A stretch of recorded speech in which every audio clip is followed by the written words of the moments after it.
Upon the 8th night, I was more than usually cautious when entering his room, a watcher's minute hand moved more quickly than did mine. Never before that night had I felt the extent of my own power, my own sagacity.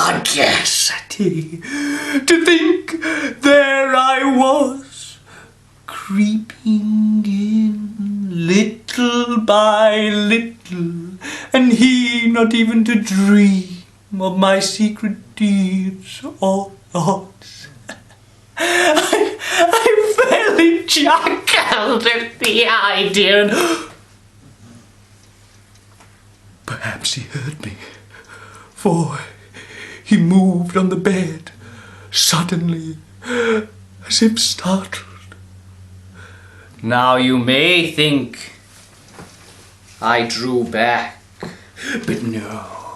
His room was black as pitch, with a thick darkness, for the shutters, they were fastened through fear of robbers, and so I knew he could not see anything of my face or person. So in I crept, steadily, steadily. I was about to open the lantern when my thumb slipped on the tin fastening, and the old man here, he sprung up in the bed screaming, "Who is there?"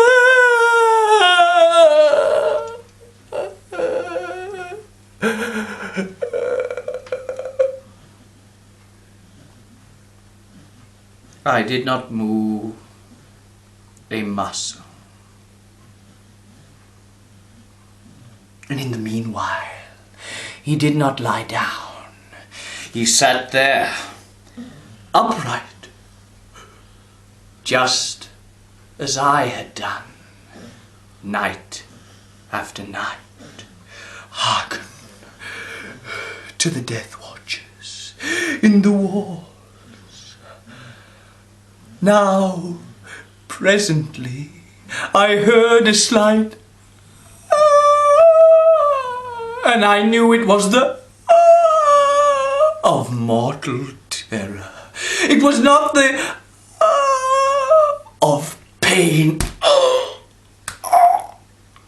or of grief. Oh no, it was the very low, stifled sound that arises from the very bottom of the soul when overcharged with awe. I say I knew this sound well, for every night, just at midnight, as all the world had slept, it had welled up in my bosom, the dangers that befouled me. I say I knew what the old man felt. And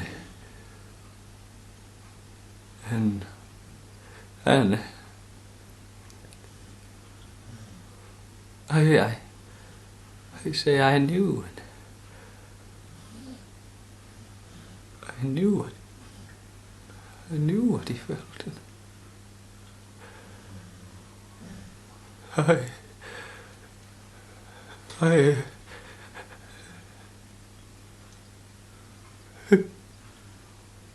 I pitied him. But I chuckled at heart, for you see, I knew ever since the first slight noise that he had been trying to comfort himself. He was saying,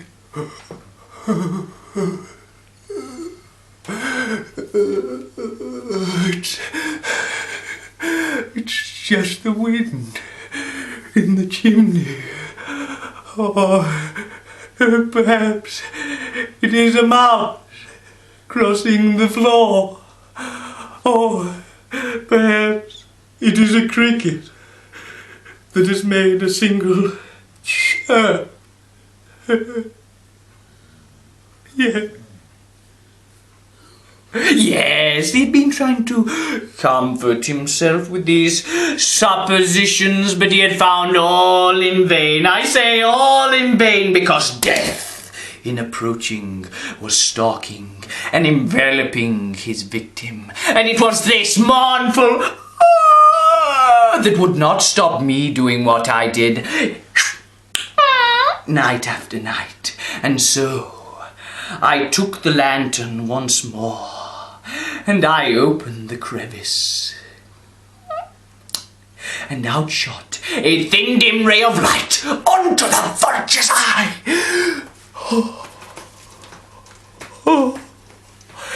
It was open, wide, wide open.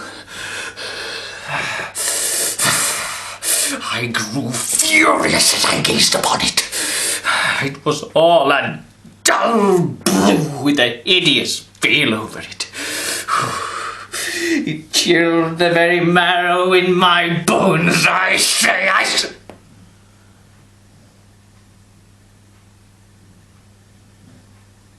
And then I heard a new sound. It was a low, dull, quick sound, much like the sound a watch makes when enveloped in cotton. I knew this sound well too. It was the beating of the old man's heart.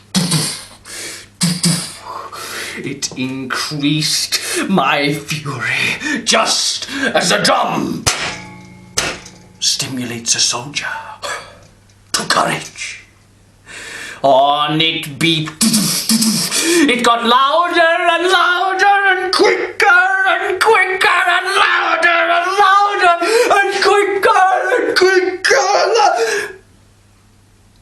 Do you mark me well?